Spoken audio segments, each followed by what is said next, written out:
والقلوب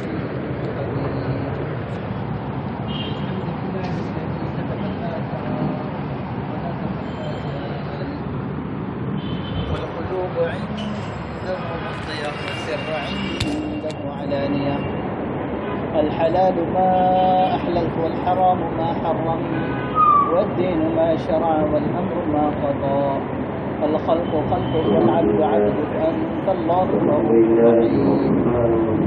ونشهد أن لا إله إلا الله وحده لا شريك له ونشهد أن سيدنا ومولانا محمدا عبده ورسوله أرسله بالحق بشيرا ونذيرا وداعيا إلى الله بإذنه وسراجا منيرا. أما بعد فأعوذ بالله من الشيطان الرجيم. بسم الله الرحمن الرحيم. والنجم إذا هوى ما ضل صاحبكم وما غوى وما ينطق عن الهوى. صدق الله العظيم. وقال النبي صلى الله تبارك وتعالى عليه وسلم: يا أبا سفيان والله لتموتن ثم لتبعثن ثم ليدخلن محسنكم الجنة ومسيئكم النار، أو كما قال عليه الصلاة والسلام. ومحترم بين الكتب আল্লাহ তাবারক ওয়া তাআলা এই উম্মতকে যেরকম নবী দিয়েছেন, এই নবীর ব্যাপারে আল্লাহ তাবারক ওয়া তাআলা নিজে মুদ্দাসসির নাম নির্ধারণ করেছেন। মুদ্দাসসিরের একটা মানে আমরা এটা জানি যে কম্বল আবৃত, মুজাম্মিল কম্বল আবৃত করছে, কিন্তু এর মধ্যে আরেকটা মানে লুকানো আছে যেটা এই জায়গায় আরো সুন্দর মানে বয়ান করতেছে আল্লাহ রাসূলের নাম।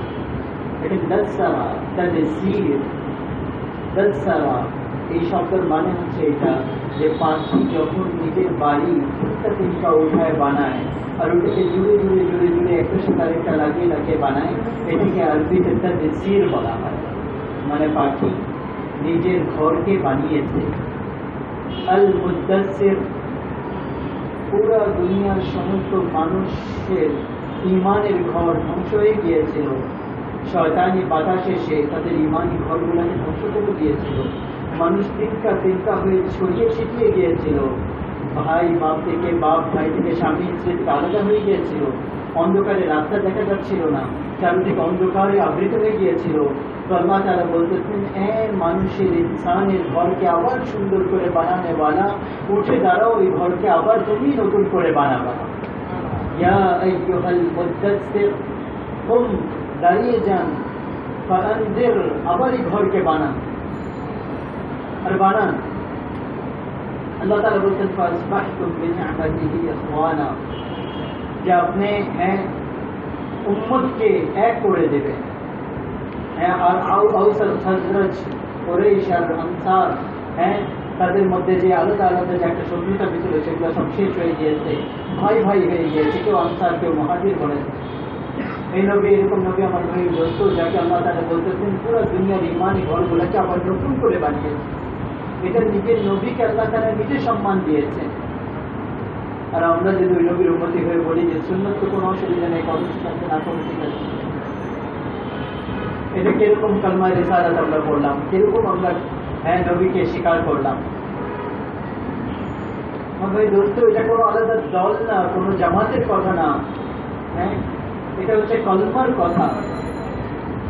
পুরো দুনিয়ার মানুষের কাছে এই কথাই রাখা হয় যে আমরা আল্লাহ তার রাসূলের সুন্নতকে, আল্লাহর হুকুমকে, তার নবীর সুন্নতকে অনুসরণ করি, তাছাড়া কোনো নাজাত নাই।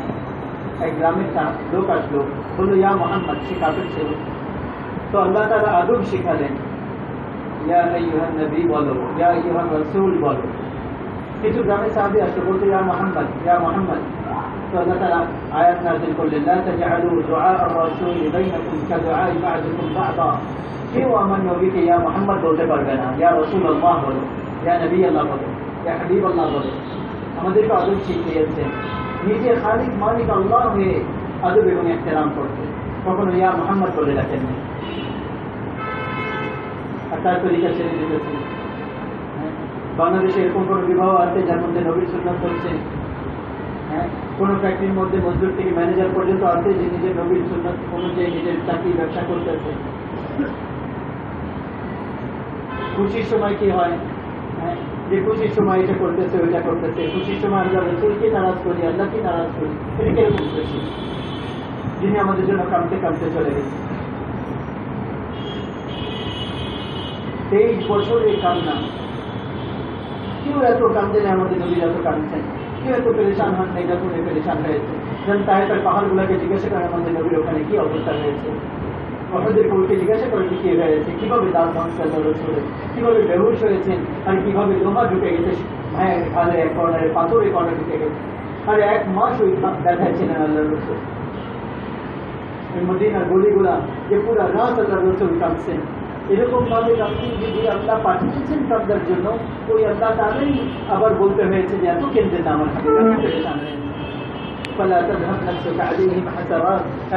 এত কেন্দ্রে না যে আপনি নিজেই মরে যান, আপনি নিজের জান থেকে হাত ধরে ফেলেন, এত তো কাঁদতে আমি বলিনি। আর যার বাচ্চাদেরকে মাফ করে দিয়েছে আল্লাহ তাআলা, বিবিদেরকে মুসলমানদের মা বানিয়ে দিয়েছে, মুমিনদের মা বানিয়ে দিয়েছে।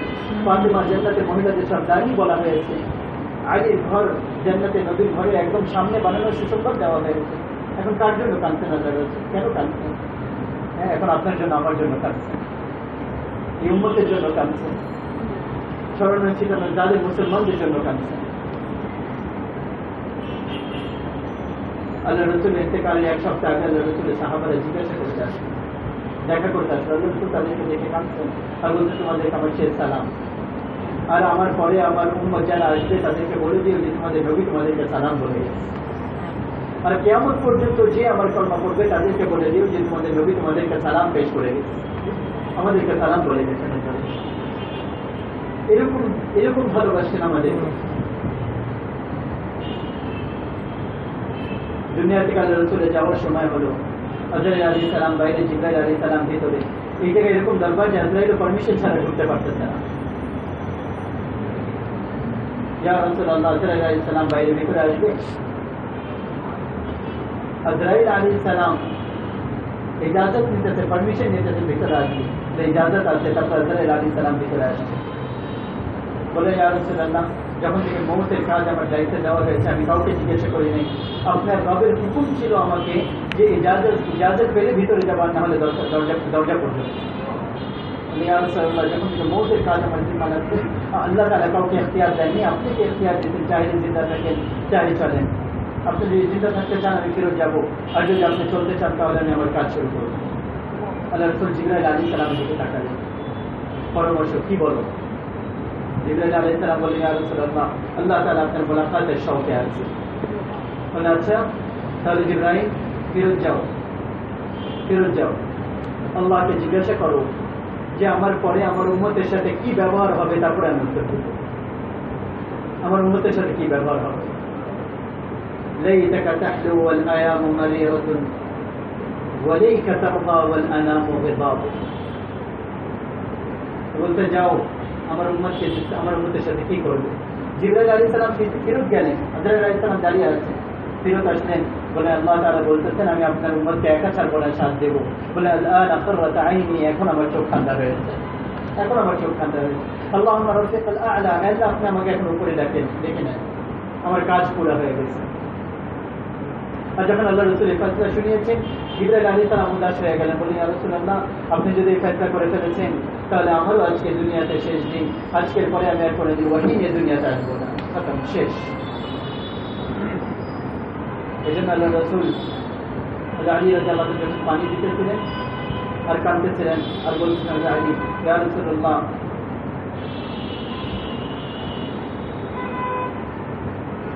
যে আপনার যাওয়ার পরে এরকম মাহরুম হবে উম্মত না, ইন্তেকালের পরে আল্লাহ রসুলের গায়ের উপর যখন পানি দিয়ে ধোয়াচ্ছিলেন, আল্লাহ রসুলকে বলতেছেন আপনার দুনিয়া থেকে যাওয়ার কারণে উম্মত এরকম মাহরুম হয়েছে যে কোনো নবী যাওয়ার পরে এরকম উম্মত বঞ্চিত হয় না।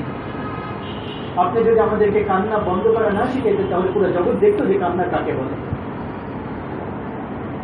ওই সেই সময়ও এদিকে আজরাইল আলাইহিস সালাম কাজ শুরু করতেন, আল্লাহ রসুল উম্মতকে নসিহত করতে লাগলেন, বললেন আসসালামু ওয়া মা মালাকাত আইমানুকুম, হে আমার উম্মত নামাজ ছেড়ো না, হ্যাঁ, আজকে আমরা নামাজ ছেড়ে দিতেছি, নামাজ ছেড়ে দিতেছি। 95% মুসলমান নামাজ পড়ে না, বদগুমানি করতেছি, কিন্তু তারপরেও তো আমাদেরই ভাই সবাই, বলতে তো হবে। আল্লাহ রাসূল বলতে নামাজ ছেড়ো না, ওমা মালাকাত আইমানুকুম, আর যারা তোমাদের অনুগত তাদের সাথে ভালো ব্যবহার করবা, গোলামদের সাথে, শুধু গোলাম না, মিসকিন, গরিব, অসহায়, যারা দুর্বল, হ্যাঁ, কাজের মানুষ, বিধবা, তাদের সাথে ভালো ব্যবহার করবা, খারাপ ব্যবহার করবা না, অহংকারীর মধ্যে চলে এসো না। তারপর যখন আওয়াজ আরো নিচা হয়ে গেল, বললেন সালাম সালাম সালাম। এটা বলতে বলতে বলতে বলতে হ্যাঁ, এই অবস্থা আল্লাহ রাসূল দুনিয়া থেকে তাশরীফ নিয়ে চলে গেছেন। আর শেষ সময় ছিল আল্লাহুম্মা রাফিকান আ'লা, আমার মওলা আপনি উপরওয়ালাদের সাথে আমাকে করে নেন। এই জন্য আমার মাস্টার ভাই দোস্ত দেখেন, ওই নবীর সুন্নতকে অনুসরণ করা, আর এই যে এই সুন্নতকে পুরো দুনিয়াতে ঘুরে, এটা তো লিখে দেয় না। ওই দাওয়াত নিয়ে পুরো উম্মতের কাছে যাওয়া, কোনো নবী আসবে না কিয়ামত পর্যন্ত, মানুষের জন্য, জিন্নাতের জন্য, উত্তর দক্ষিণ পূর্ব পশ্চিম একজনই নবী, শেষ নবী। ওনার কথাকে নিয়ে আগে পৌঁছা, আগে যাওয়া, আর দুনিয়ার শেষ কোণা পর্যন্ত পৌঁছানো, এই জন্য তবলিগের মধ্যে বের হওয়া হয়। হ্যাঁ, এটা কোনো পাগল মানুষ যে বাস বিছনা উঠায় বের হয়ে গেল 4 মাসের জন্য, 40 দিনের জন্য, 3 দিনের জন্য, 10 দিনের জন্য, 15 দিনের জন্য বের হইতেছে, করতেছে কি জন্য? নিজের পকেট থেকে টাকা খরচ করতেছে, বাচ্চা থেকে বিবি থেকে আলাদা, তারপরে কেউ ধাক্কা দিলে সবর করে, হ্যাঁ, কেউ বলে এটা, কেউ বলে বেদাতি, কেউ বলে ওইটা, তারপরে সবর করতেছে, সমস্ত গালি শুনতেছে, বরদাস্ত করতেছে, তারপরে তাদের হাতে পায়ে ধরে তাদেরকে বুঝাচ্ছে। কোনো দল, কোনো জামাত, কোনো গ্রুপ এরকম করতে পারে না। এটা খতমে নবুয়তের দায়িত্ব, যেটা যখন অন্তরের মধ্যে জ্বলে, তখন আল্লাহ তাআলা এই ঈমানের জন্য কষ্ট ত্যাগ স্বীকার করে, আল্লাহ তাআলা ভিতরে এই যোগ্যতা দিয়ে দেয়, আল্লাহ তাআলা এই যোগ্যতা দিয়ে দেয়। আর বেকারার হয়ে যায় মানুষের কাছে আল্লাহর কথা পৌঁছানোর জন্য। আল্লাহ আপনার পয়গাম পুরো দুনিয়ার কোণা পর্যন্ত পৌঁছাইতে হবে, আর নবীর সুরত এবং সিরতকে হ্যাঁ আগে পৌঁছাইতে হবে। এটা তবলিগি জামাতের কোনো দল না, এটা পুরো দুনিয়ার মুসলমানের দায়িত্ব। কে আল্লাহ নবীকে শেষ নবী স্বীকার করে, তারই এটা দায়িত্ব যে আল্লাহ তার রাসূলের কথা পুরো দুনিয়ার কোণায় কোণায় পৌঁছাবে।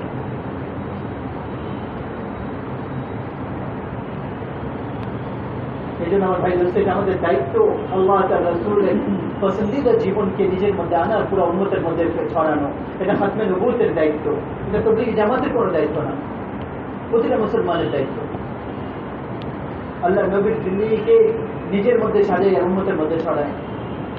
একমাত্র নবী যার সমস্ত সুন্নাত জিন্দা আছে, হ্যাঁ, কি করতেন, কিভাবে বসতেন, কিভাবে খাইতেন, কিভাবে উঠতেন, সমস্ত কিছু আল্লাহ তাআলা আমাদের কাছে পৌঁছায় দিয়েছেন। কিভাবে চলতেন, আল্লাহ রসুল কিভাবে চলতেন? আল্লাহ রসুল এরকম কাজ নিচের দিকে ঝুঁকায় হাঁটতেন, একটু নত হয়ে। অহংকারীর সাথে চলতেন না যে অহংকারী প্রকাশ পায়, কাজকে নত করে চলতেন। পাও কিভাবে উঠাইতেন, পাও পুরা উঠাইতেন, ঘষে ঘষে হাঁটতেন না। কিভাবে কারোর দিকে তাকাইতেন, কেউ যদি এদিক থেকে রাখতো তো শুধু এরকম তাকাইতেন না, প্রথমে এরকম পুরা ঘুরতেন, তারপর বলতেন যে বলো কি বলবো। আবার ওদিক থেকে কেউ ডাকতো ইয়া রাসূলুল্লাহ, এরকম তাকাইতেন না, পুরো আবার ঘুরতেন, তারপরে বলতেন কি বলবো, পুরো বুক তার দিকে ফিরে বলতেন কি বলবো। যার এতটুকু এতটুকু ছোট ছোট জিনিস হিসাব করা আমাদের কাছে পড়ছে। কিভাবে দেখতেন আল্লাহ রসুলের দেখা, এরকম বড় বড় করে তাকাইতেন না। আল্লাহ রসুল যখন চোখ উঠাইতেন, আল্লাহ রসুলের চোখে চোখ কেউ রাখতে পারতো না, আল্লাহ রসুলের দৃষ্টি এরকম নিচা থাকতো। আমি তো করতে পারবো না ওরকম, যেটা শব্দের তর্জমা যেটা ওই অনুযায়ী আমি চেষ্টা করতেছি বোঝানো, যে আল্লাহ ওইটা কিভাবে প্রকাশ করা সম্ভব, যাকে আল্লাহ তাআলা নিজের হাতের দ্বারা বানিয়েছে।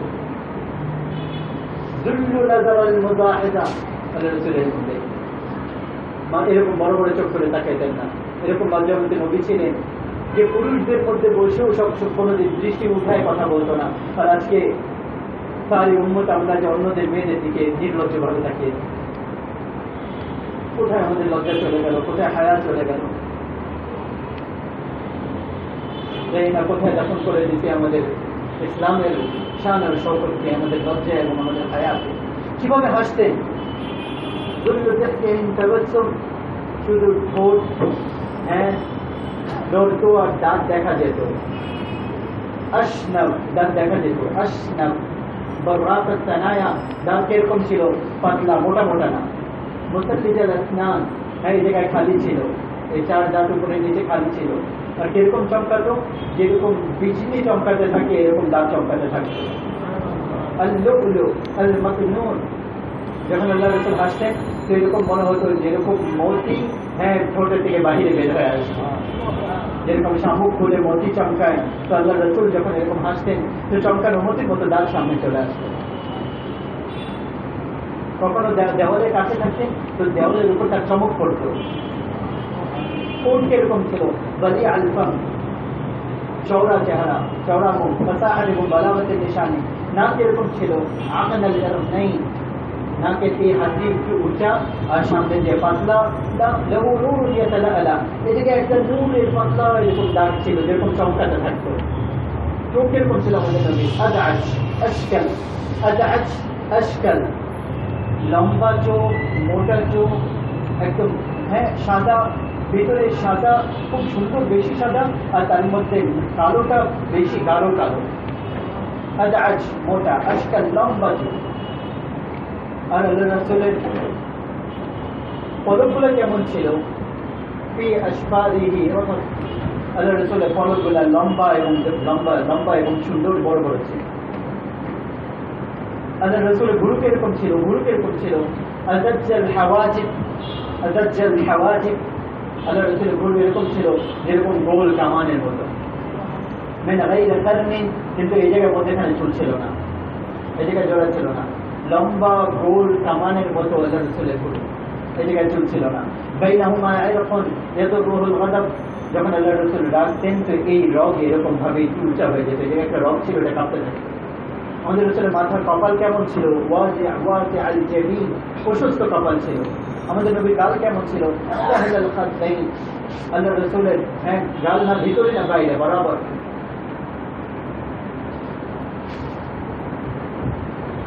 লাল আনারের মতো রং ছিল এবং চমকাতে থাকতো, সাদা এবং গোলাপি মেলানো। আর দাড়ি কেমন ছিল? কাত্তাল লিহিয়া, ঘন দাড়ি, না কাটতে হতো না ওনাকে কিছু করতে হতো। মৌসুমি কাটতে দাড়ি ছেড়ে দিয়েছিলেন, শয়তান উল্টা আমাদেরকে পড়াই দিচ্ছে, উল্টা রাস্তায় আমাদেরকে চলাই দিচ্ছে। আমাদের নবী সাল্লাল্লাহু আলাইহি ওয়াসাল্লাম ওনার চুল কিরকম ছিল? রাজুলাল শা'ব, হালকা কোকড়ানো চুল ছিল। কতটুকু ছিল? ইদা শাহমাতা উযুনাইহি, কানের লো পর্যন্ত, আর যেতে যেতে ইয়াদরিবুল মানকিবাইহি, বাড়ি পেত যে কাঁধের মধ্যে। আল্লাহ রাসূলের সিঁথি কেমন ছিল? কখনো সিঁথি চুল চিরুনিতে করতেন না, এরকম চুল করতেন আর অটোমেটিক সিঁথির মধ্যে কাঁধে বের হয়ে যেত। আর আল্লাহ রাসূলের রং কেমন ছিল? কলির মতো চমকাতে থাকতো। যেরকম পূর্ণিমার রাতে চা চমকাতে থাকে, এরকম আল্লাহ রাসূলের চেহারা রং চমকাতে থাকে। আল্লাহ রাসূলের ঘাড় কিরকম ছিল? কান্নাহু জিদু দুনিয়াতিন, এরকম ছিল যেরকম মূর্তির সুন্দর ঘাড় হয়, এরকম আল্লাহ রাসূলের সুন্দর লম্বা এরকম সুন্দর ঘাড় ছিল। আমাদের নবীর বুক কিরকম ছিল? বাইনাল মানকিবাইন, চওড়া বুক ছিল। হাত কিরকম ছিল?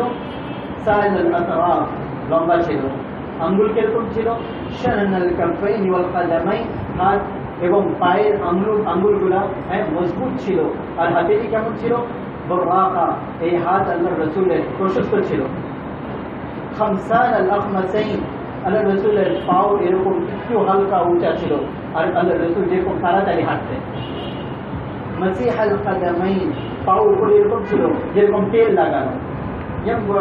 মা, পানি পড়লে ওই পানি এরকম পিছায় পড়ে যেত। শরীর কিরকম ছিল? বাতিনান মুতামাসিন, মজবুত শরীর। পেট, বুক কেমন ছিল? সাওয়া আল বাতনাইন ওয়াল সাদর, আল্লাহ রাসূলের বুক এবং পেট বরাবর ছিল। কখনো পেট এটা আগে বাড়ে নাই, বুকের দিকে আগে বাড়ে নাই পেট। যখন ক্ষুধার্ত থাকতে তো পেট ভিতরে চলে যেত, আর না হলে বুক আর সিনা বরাবর ছিল। আর মা বাইনাল রুবাতি বিশা'রিন ওয়াজলিন কাল খাদ, আল্লাহ রাসূলের বুক থেকে একটা পাতলা এরকম একটা দাগের মতো যেত, যেটা চুল ছিল, যেটা পশম ছিল, নাভি পর্যন্ত এসে শেষ হয়ে যেত। বাকি পুরো শরীরে আল্লাহ রাসূলের পশম ছিল না, যে জায়গায় প্রয়োজন। আর কিছু বুকের মধ্যে হালকা ছিল। অল্প হালকা হালকা এই জায়গায় ছিল, পশম ছিল, বাকি পুরো শরীর পশম থেকে খালি ছিল। আর রুমালের মতো জাররাত হাত আর পাও শরীর, হ্যাঁ, কাপড় থেকে যেটা বাহির হতো ওটা চমকাতে থাকতো পূর্ণিমা চাঁদের মতো।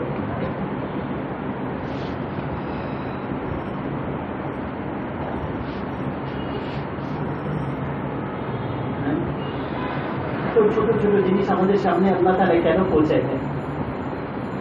যার আল্লাহ তাআলা নিজে প্রশংসা করে তার কি প্রশংসা আমরা করতে পারি? এরকম তফসিল কথাবার্তা কোন নবীর উম্মতের কাছে নাই, ছিল না। আর আমি তো সংক্ষেপে বললাম, কিন্তু এতটুকু বলতে চেষ্টা করেছি যে আল্লাহ রসুলের কোনো কিছু আমাদের কাছে ঢোকানো নেই। এখনো যদি আল্লাহ রসুলের সুন্নতকে না অনুসরণ করতে পারি তাহলে আফসোস ছাড়া আর কিছুই নেই আমার কাছে। যেমন দাউদ তাবলীগের নামে একটা কাজ চলতেছে উম্মতের কাছে, আল্লাহ তার রাসূলের সমস্ত কথা পৌঁছানোর একটা মেহনত। এটা কোনো আলাদা কোনো দল না, কোনো জামাত না যে নতুন কোনো কাজ শুরু করে দিচ্ছে।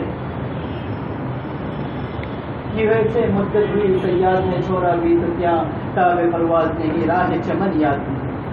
কবি বলেছিল যে খাঁচার মধ্যে পাখিকে বন্ধ করা হয়েছে, আর এখন ওটার মধ্যে, হ্যাঁ, কিছুদিন পরে সে উড়াও ভুলে গেছে, আর কোথা থেকে তাকে ধরে আনা হয়েছে এটাও ভুলে গেছে। আজকে আমরা উম্মত দুনিয়ার খাঁচার মধ্যে এরকম ব্যস্ত হয়ে এরকম বলতে হয়েছি যে প্রথমত জানি না যে আমার কাজ কি, আর যদি জানি কাজ কি এটাও জানি না যে কিভাবে করতে হবে।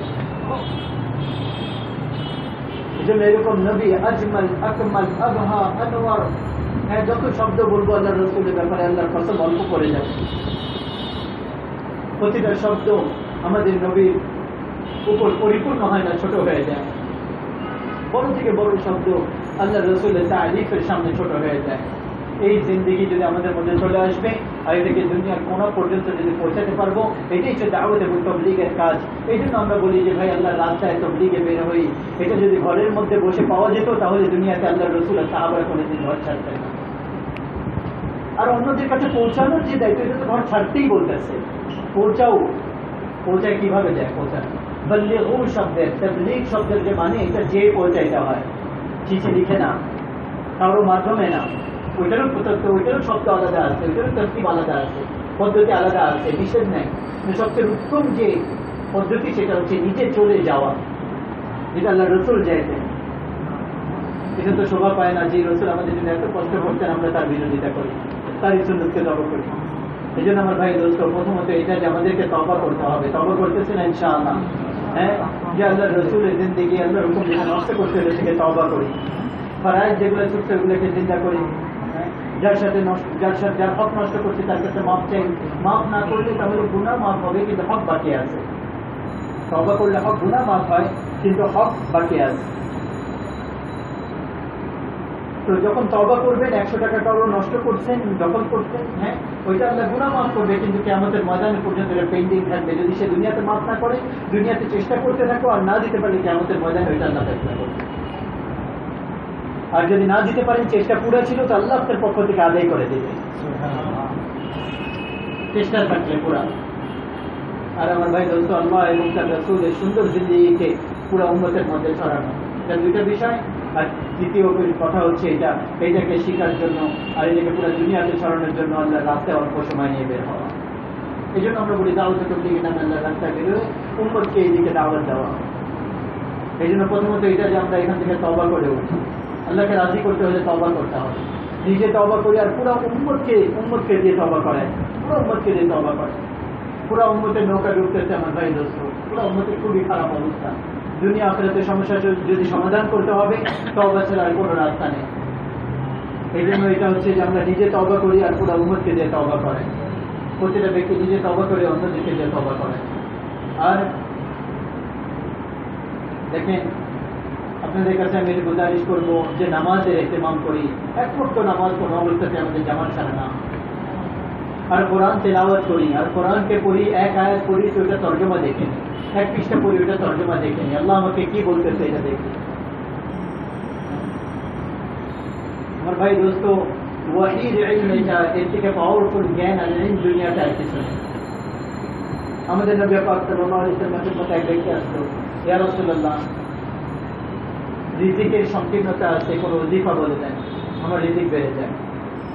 আল্লাহ রাসূল সাল্লাল্লাহু আলাইহি ওয়াসাল্লাম ইরশাদ করলেন, হ্যাঁ, তারই প্রশ্ন আবার ছিল, উরিদু আন ইউসি আলাইকা রিজকি, বলেন ইয়া রাসূলুল্লাহ আমি চাই যে আমার রিজিক বেড়ে যায়। তাহলে রাসূল বললেন, আদিম আলা তাহারা ইউসি আলাইকা রিজকুক, তুমি সবসময় বাউজু থাকো, পবিত্র থাকো, আল্লাহ তোমার রিজিক বাড়িয়ে দেবে। হ্যাঁ, এটা আমরা সবাই করতে পারি, সবাই করতে পারি, এরকম ব্যাপার। ওযুর সাথে থাকি, ওযুর নষ্টটা আবার করে নিই, নামাজকে জিন্দা করি, ফরায়েজের মধ্যে কোনো কমি না করি। নামাজ জিন্দা হবে আর বাউজু থাকবে, রিজিক আল্লাহ বাড়াবে। কোথা থেকে বাড়াবে এটা আল্লাহর জিম্মা। কিন্তু এই খবর একদম সত্য এবং পাক্কা, এর মধ্যে কোনো সন্দেহ নেই। এই জন্য আমাদের কামাইয়ের মধ্যে হালাল দেখি। হ্যাঁ, আমরা যারা সম্পদওয়ালা আছি, জাকাত আমাদের উপর ফরজ, তো জাকাত আদায় করি। হ্যাঁ, যাদের জমি আছে গ্রামে, ওদের রসুল দিই, ওলামায়ে কেরামকে জিজ্ঞাসা করে কিভাবে দিতে হয়, যাতে করে গরিবের ঘরও আবাদ হয়, তারাও খেতে পারে, তারাও ভালো চলতে পারে। আর আমাদের কামাইয়ের মধ্যে আমার ভাই দোস্ত, এটা দেখেন আল্লাহর অনেক সংক্ষিপ্ত হক, এটাকে অবশ্যই আদায় করি জাকাত। আর যারা আমরা আলহামদুলিল্লাহ দাওয়াতের লাইনে অল্প অল্প রাখতেছি, তারা প্রতি মাসে আল্লাহ রাস্তায় 3 দিনে যাওয়ার চেষ্টা করি। আর যারা যায় নাই তারাও কমসে কম 3 দিন লাগে। প্রতি মাসে 3টা দিন আল্লাহ তাআলা রাসূলের দিন শেখানোর জন্য। এইটা দেখবেন যে রাস্তায় খুলতে থাকবে, আর দিন শিখতে থাকবো, আর শিখাইতে থাকবো পুরো দুনিয়া। 3 দিনই যথেষ্ট জীবনকে পরিবর্তন করার জন্য, বেশি লম্বা সময় দরকার হয় না।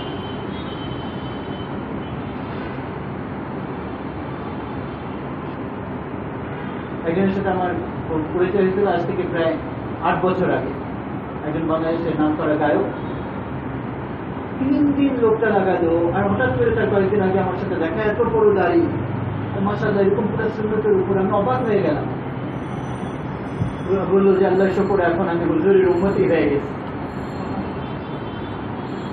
আল্লাহর রাসূল, হ্যাঁ, তারপরে বলতে লাগলো যে আমি যে গান গাইছি ওই গানগুলো মানুষ শুনে ওইটা কি হবে। আমি বললাম তওবা করো, আল্লাহ তওবার উপর সব মাফ করে দেয়।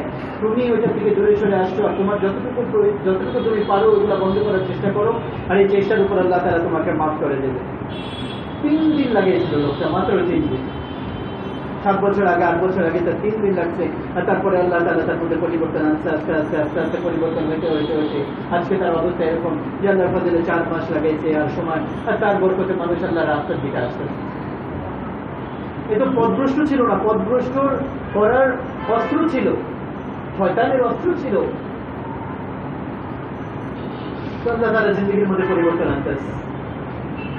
আর আল্লাহ আমাদের ঘরের মধ্যে দিন আনি, আর ঘরের মধ্যে দিন আনার জন্য ঘরের মধ্যে কোরআনের তেলাওয়াত, হাদিস আর আলোচনা, এগুলো দরকার। মেয়েদেরকে নিয়ে আল্লাহ রাস্তায় 3 দিনের জন্য আমরা বের হই, মাহফিল যারা আছে তাদের সাথে, তো জিন্দেগির মধ্যে পরিবর্তন আসবে। আল্লাহ তাআলা রাসূলের দিকে তাদেরও ফেরা, দিন শিখা তাদেরও অনেক বেশি প্রয়োজন আমাদের থেকে। ঘরের মধ্যে কিভাবে দিন আসবে এই জন্য আলোচনা করা, ঘরের মধ্যে কি হাদিস আর কিতাবের কোরআনের তালিম করা, আর মেয়েদেরকে নামাজ শেখানো, নামাজ পড়ানো। এই জন্য সুন্নত নামাজ মসজিদে পড়ার সুন্নত হচ্ছে সুন্নত ঘরে পড়বে। কেন? যাতে করে ঘরের মধ্যে মেয়েদের মধ্যে নামাজের জজবা পয়দা হয়, তারাও দেখবে যে নামাজ কি, নামাজের হুকুম কি, নামাজ কিভাবে পড়তে হয়। বাচ্চাদের মধ্যে নামাজের যোগ্যতা আসবে, তারাও বলবে যে এখন নামাজের সময় হয়েছে। এই ঘরের সুন্নত হচ্ছে ঘরের মধ্যে পড়ার জিনিস। আল্লাহ রাসূল ঘরের মধ্যে সুন্নাত পড়তেন।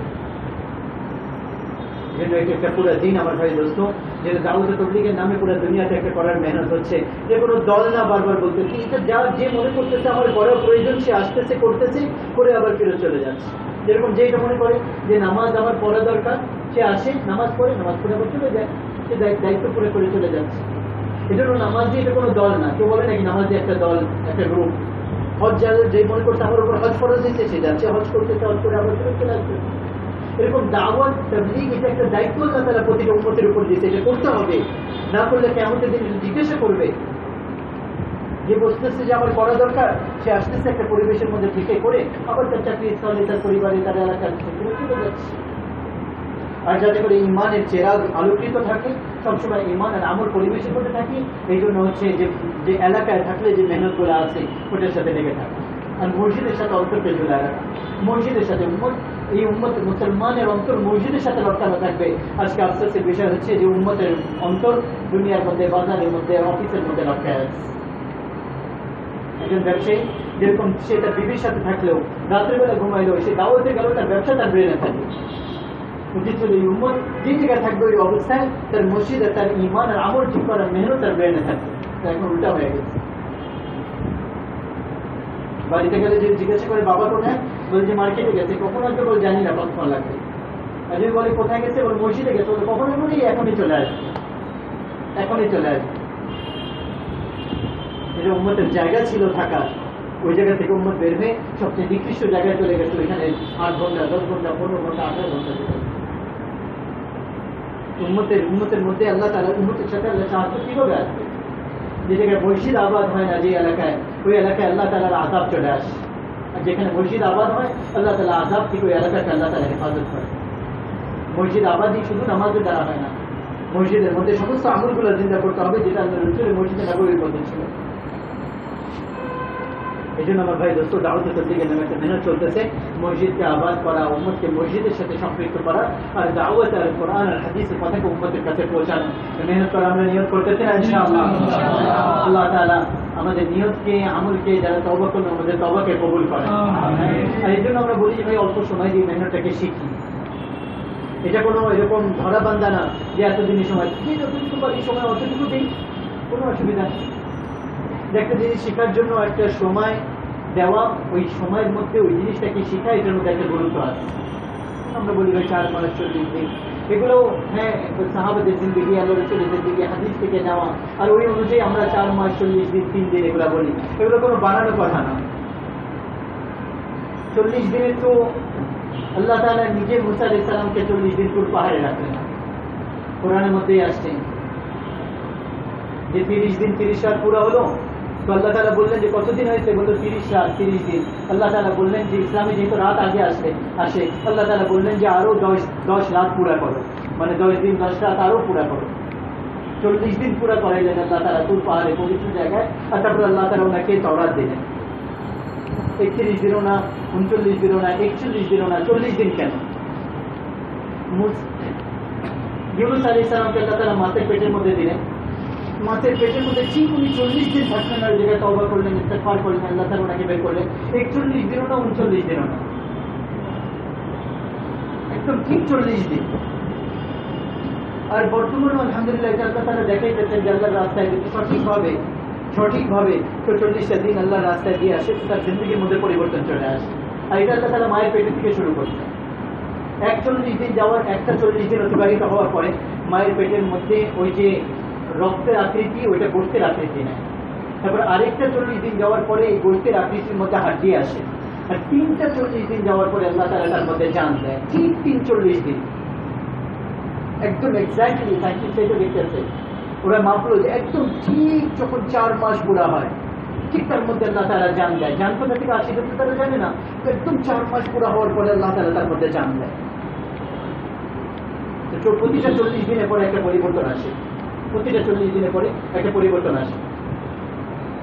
এই জন্য 40 দিন আমরা বলি ভাই আল্লাহ রাস্তায় কেউ 40 দিন দিতে চায় না, ঠিক আছে আপনি 30 দিন দেন, 10 দিন দেন, 15 দিন দেন, কোনো অসুবিধা নেই। কিন্তু একটা সময় দিয়ে পরিবেশ থেকে দূরে সরে দিন আর ঈমান আর আমলকে অন্তরের মধ্যে জিন্দা করার জন্য আলাদা একটা পরিবেশের মধ্যে, মসজিদের পরিবেশ, যেটা দুনিয়ার সবচেয়ে উত্তম পরিবেশ, এই যে জায়গায় কোনো গালি গালাজ দুনিয়ার আলোচনা হয় না, ফেরেশতাদের পরিবেশ। ফেরেশতারা কি আল্লাহ তাআলার অনুগততার যোগ্যতা তাদের মধ্যে, ফেরেশতারা আল্লাহকে অমান্য করতে পারে? আর যেই পরিবেশ, যেই সঙ্গের সাথে আপনি থাকবেন না, আপনার মধ্যে ওই সঙ্গ আস্তে আস্তে ওই অফিসগুলো আসতে থাকে। মসজিদের মধ্যে ফেরেশতারা থাকে, এদিকে আল্লাহর রহমত আর বরকত অবতীর্ণ হতে থাকে। বাইতুল্লাহর উপর প্রতিদিন রহমত আসে, আর ওইটা পুরো দুনিয়ার মসজিদগুলোর মধ্যে বন্টন হয়ে যায়। তো যখন একটা লোক 10 দিন 20 দিন 40 দিন 4 মাস এই পরিবেশের মধ্যে থাকে, তার জিন্দগি পরিবর্তন হবে না? কি হবে? কেন হবে না? না কোনো মিথ্যা কথা, না কোনো খারাপ কথা, না কোনো গালি গালোচ। আর ফেরেশতাদের সঙ্গ পাচ্ছে, আল্লাহ তাআলার অনুগততার যোগ্যতা পয়দা হয়, অনুগততার যোগ্যতা পয়দা হয়। এই জন্য আমার ভাই দোস্ত, আল্লাহর রাস্তায় সময় দিয়ে এই মেহনতটাকে শিখে পুরো উম্মতের মধ্যে এই মেহনতকে ছড়ানো, পুরো দুনিয়ার মানুষকে আল্লাহ তাআলার রাসূলের কোরআন আর হাদিস অনুযায়ী জিন্দেগিকে শেখানো, আর উম্মতকে দিয়ে তওবা করানো, এটা আপনার আমার দায়িত্ব। যদি উম্মত তওবা না করবে না, তাহলে উম্মতকে এই অবস্থা থেকে কোনোদিন কেউ উঠে যেতে পারবে না। দেখেন একটা কথা বলি, উম্মত মুসলমান একদম আদম আলাইহিস সালাম থেকে শুরু করে এই পর্যন্ত মুসলমান কোনোদিন কাফেরদের বিরুদ্ধে, মুসলমান কোনোদিন কাফেরদের বিরুদ্ধে তাদের লোকবল বেশি দিয়ে, তাদের যোগ্যতা বেশি দিয়ে, মুসলমানের যোগ্যতা বেশি দিয়ে, তাদের অস্ত্র সৈন্য বেশি দিয়ে কোনোদিন কাফেরদের সাথে মুসলমান জিতে নেই। কোনোদিন জিতে নেই। একমাত্র জিতছে তো কি দিয়ে জিতছে? ইমানের শক্তি, আল্লাহর সাহায্য দিয়ে জিতছে। একমাত্র ইমানের শক্তি এবং আল্লাহর সাহায্য দিয়ে মুসলমান জিতছে। আফসোসের বিষয় এটা যে আজকে আমাদের কাছে ওই একটাই অস্ত্র ছিল যেটা ইমানের শক্তি, আল্লাহর সাহায্য, ওইটাই আমাদের সাথে আজকে নেই। এটাই আছে মুসলমানের সাথে নেই। বাকি মুসলমান চেষ্টা করতেছে আমাদের লোক বল বেড়ে যায়, আমাদের সৈন্য বেড়ে যায়, আমাদের যোগ্যতা বেড়ে যায়, আমাদের এগুলা বেড়ে যায়, পারাও কোনো অসুবিধা নেই। আমরা নিজেই বলছে যে তুমি নিজেকে প্রিপেয়ার করো এগুলোর জন্য, কিন্তু ওইটার উপর বিশ্বাস, ওইটার উপর ইয়াকিন গেলে কোনোদিন মুসলমান জিততে পারবে না, কোনোদিন জিততে পারবে না, জিতেও নেই। মুসলমান যখনই জিতছে আল্লাহ তার রসুলে আল্লাহর সাহায্য, আর আল্লাহর সাহায্য তখন মুসলমানের সাথে হয় যখন আল্লাহ রসুলের সুন্নাত তাদের মধ্যে পরিপূর্ণ থাকে। সাহাবারা হেরে যাচ্ছিলেন, সাহাবারা কারা হারতেছে হুনাইনের যুদ্ধে? সাহাবারা হেরে যাচ্ছেন। সবাই পরামর্শ করলেন কি ব্যাপার, আমরা হারতেছি কেন, কি আমাদের মধ্যে কোনো সুন্নতের কমি হচ্ছে? পরামর্শ করে দেখা গেল যে শুধু তাদের মধ্যে মিসওয়াক করতেছে না, মিসওয়াকের সুন্নত কমে গেছে। এই জন্য সবাই মিসওয়াকের সুন্নত শুরু করলো। তারপরের দিন আল্লাহ তারা মুসলমানদেরকে জিততে একটা সুন্নত। আজকে আমাদের সুন্নতের কোনো খবরই নেই। আল্লাহ সাহায্য আমাদের সাথে হবে, আমাদের ইমান মজবুত হবে কিভাবে? এটা সম্ভব। এই জন্য আমার ভাই দোস্ত, আল্লাহ সাহায্য যদি চাই, ইমান আর আমলের যে শক্তি, সুন্নতের যে শক্তি আল্লাহ রসুলের, ওইটা নিয়ে আল্লাহ তাআলার সাহায্য নিয়ে যখন আমরা ময়দানে নামবো, তো মুসলমানের পশম কেউ ব্যাখ্যা করতে পারবে না, মুসলমানের পশম কেউ ব্যাখ্যা করতে পারবে না। আর আজকে তো আমরা দেখতেছি মুসলমানের পবিত্র জায়গায় মুসলমানের মেয়েদেরকে, মুসলমানের বাচ্চাদেরকে কিভাবে নির্যাতিত করা হচ্ছে। আর এরকম ভাবে কাঁদতেছে যেরকম আসমান আর জমিন কেটে পড়বে, কিন্তু তারপর আল্লাহ সাহায্য তাদের সাথে হচ্ছে না। কারণ আল্লাহ সাহায্য তো এই জিন্দিগির সাথে নেই, আল্লাহ সাহায্য তো এই জিন্দিগির সাথে। যে জিন্দিগির সাথে আল্লাহ সাহায্য ছিল আমার ভাই দোস্ত, ওই জিন্দিগিটা আমরা দাফন করে দিচ্ছি, ওই জিন্দিগি দাফন করে দিচ্ছি। ওই জিন্দিগি কোরআন হাদিসের মধ্যে ঢুকানো। আমাদের সময় নেই যদি একটু পরে দেখি বা আমাদের জীবনে বাস্তবায়ন করি।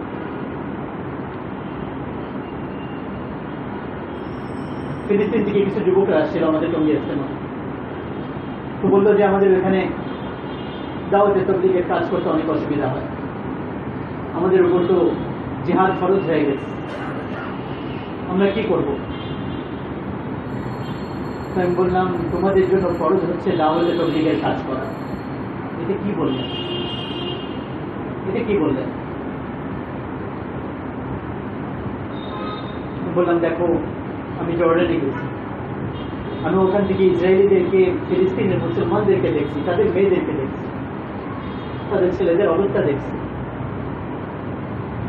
আল্লাহ মাফ করুন, যাদের উপর ডাইরেক্ট আল্লাহ তাআলার আযাব বলবো না তো কি বলবো, যে কাফেররা এরকম ভাবে মুসলমানদেরকে মারতেছে, এরকম ভাবে মুসলমানদের উপর চড়াও হয়ে গেছে, আল্লাহর আযাব না তো কি? এই আযাবের মধ্যে মুবতালা হয়েও যদি আল্লাহ তাআলার দিকে মুতাওয়াজ্জ না হয়, তারপরেও যদি নামাজের কোনো খবর নাই, তারপরেও মেয়েদের পর্দার কোনো খবর নাই, তারপরেও নবীর সুন্নতের কোনো খবর নাই, এই অবস্থায়ও যদি নবীর সুন্নতের আল্লাহর দিকে মুতাওয়াজ্জ না হয়, তাহলে তাদেরকে কোন অবস্থায় তাদেরকে জাগানো যাবে? কোন অবস্থায় তারা জাগবে? আর কি হইলে তারা জাগবে? আমাকে বলো যে আর কি হইলে তোমরা জাগবা? এক একজনের দরজায় যে যে তাদের হাতে পায়ে ধরে যতক্ষণ পর্যন্ত তাদেরকে দিয়ে ওই জিন্দিগি দিকে তওবা না করাবা, ততদিন তোমরা 40 বছর হয়ে গেছে মার খাচ্ছ, আরো 40,000 বছর চলে গেল, যদি এই জিন্দিগি দিকে ফেরত না আসো, কোনোদিন তোমাদেরকে এই অবস্থা থেকে কেউ বের করতে পারবে না। এই জিন্দিগি দিয়ে তোমাদেরকে কোনোদিন কেউ বের করতে পারবে না, যে তোমরা এখনো তওবা না করো আর আসল জিন্দিগির উপর, ঈমান আর ইসলামের জিন্দিগির উপর ফেরত না আসো। মুসলমান কোনোদিন লোক বল দিয়ে জিতে নেয়, মুসলমান কোনোদিন অস্ত্র, আর মুসলমান জীবনেও কোনোদিন কিয়ামত পর্যন্ত অস্ত্র সৈন্য বল দিয়ে তাদের পর্যন্ত যেতে পারবে না। হ্যাঁ পারবে, আরো পরে ইমাম মেহেদী আসবেন আর তারপরে লম্বা চড়া ঘটনা, কিন্তু তার আগ পর্যন্ত মুসলমান যদি টিকে থাকতে চায় দুনিয়ার বুকে, তাহলে মুসলমানকে ঈমান আর আমলের শক্তি দিয়ে টিকে থাকতে হবে। আর এটা ঈমান আর আমল কিভাবে হবে? এটা ডোর টু ডোর মেহনত আর দাওয়াত, আর এক একজনের কাছে যে যে তাদের হাতে পায়ে ধরে তাদেরকে তওবা করানোর দ্বারা হবে, আর না হলে কোনোদিন এটা হবে না। দাওয়াতে তাবলীগের নামে একটা মেহনত চলতেছে আমার ভাই দোস্ত, যে উম্মতের কাছে যে যে এক একজনকে তাদের অসুখের ঔষধ দেওয়া হচ্ছে তাদের কাছে, যে উম্মতের অবস্থা কেন আসছে আর ওইটার থেকে বের হয়ে আসার রাস্তা কি। মেহনত আমার ভাই দোস্ত পুরো দুনিয়াতে চলতেছে, আমরা তার মধ্যে সময় দিয়ে আর করার চেষ্টা করি, নিয়ত করতেছে না ইনশাআল্লাহ দিকে তওবা করি আর পুরো উম্মতকে দিয়ে তওবা করে, যে যে জায়গায় থাকি আশেপাশে বন্ধু বান্ধব আছে, হ্যাঁ চাকরি স্থলে আছি, ব্যবসা প্রতিষ্ঠানে আছি, একজন আরেকজনকে বোঝায়, একজনকে দাওয়াত দিয়ে তাদেরকে তওবা করায়। পুরো উম্মত যদি তওবা করবে না তাহলে আল্লাহ তাআলার সাহায্য আমাদের পক্ষে আসবে, আর কোনো রাস্তা নেই তওবা করা ছাড়া। এটারও দলিল আমাদের কাছে আছে। ইউনূস আলাইহিস সালামের জাতি যখন নবী চলে গেছেন, ওনাদের আযাব একদম চলে আসছিল। ইউনূস আলাইহিস সালাম তো আযাবকে দেখে পালিয়েছিলেন, কিন্তু আল্লাহর হুকুম হয়নি, আযাবকে দেখে পালিয়েছিলেন।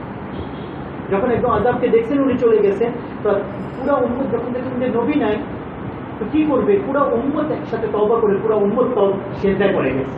১৬ লাখ ছিল, বেশি উম্মত ছিল না, ১৬ লাখ মজমা ছিল, পুরো উম্মত একসাথে তওবা করে সবাই সিজদায় পড়ে গেছে। আল্লাহ তাআলা আনেওয়ালা আযাবকে সরায় দিয়েছে। যে আযাব চলে আসছিল ওটা সরে গেছে একমাত্র তওবার দ্বারা। আর তারপর যখন ইউনূস আলাইহিস সালাম ফিরলেন, দেখলেন যে পুরো জাতি আবার কি ব্যাপার, কেন হলো না, তখন আল্লাহ তাআলা ওনাকে পুরো ঘটনা জন্য উম্মতকে যদি অবস্থা থেকে বাঁচাইতে চাই আমার ভাই দোস্ত, তাহলে উম্মতকে যে তওবা করাইতে হবে, আর তারপরে নবীর সুন্নাত আর আল্লাহর হুকুমের উপর উঠাইতে হবে, আর নাহলে আল্লাহ তাআলা আযাব থেকে আমাদেরকে কেউ বাঁচাতে পারবে না।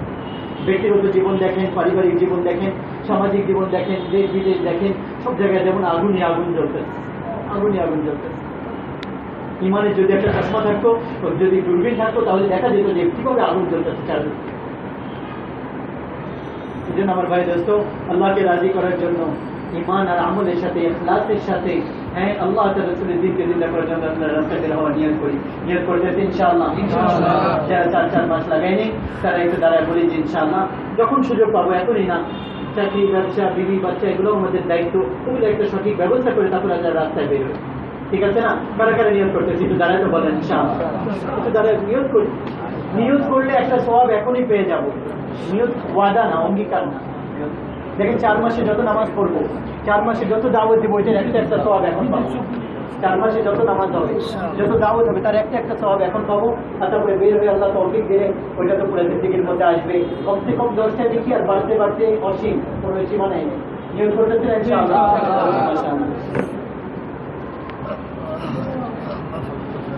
আল্লাহ তাআলা কবুল করেন। আমিন। 3 দিনে জামাতে মসজিদ থেকে বের হয়, যারা আছি এলাকায় 3 দিনের জন্য বের হই। 11, 12, 13 তারিখে মসজিদ থেকে 3 দিনে জামাত বের হবে। আমরা সবাই বের হওয়ার চেষ্টা করি ইনশাআল্লাহ। ঠিক আছে ইনশাআল্লাহ। আর ইজতেমা, আমাদের বাংলাদেশে ইজতেমা আসতেছে আবার ইনশাআল্লাহ জানুয়ারি মাসের 8 তারিখে। জানুয়ারি মাসের 8 তারিখ মসজিদ থেকে ইনশাআল্লাহ চিল্লা জামাত বের হবে মসজিদ থেকে। তো আমরা যারা 40 দিনের জন্য বের হতে চাই, নাম দিই ইনশাআল্লাহ। এখনো 6 মাস, 5 মাস, 6 মাস, 4-5 মাস বাকি আছে। আমরা একটু প্রিপারেশন নিই, লম্বা সময় বাকি আছে, তৈরি করি। ঠিক আছে ইনশাআল্লাহ। আল্লাহ তাআলা তৌফিক দান করুন।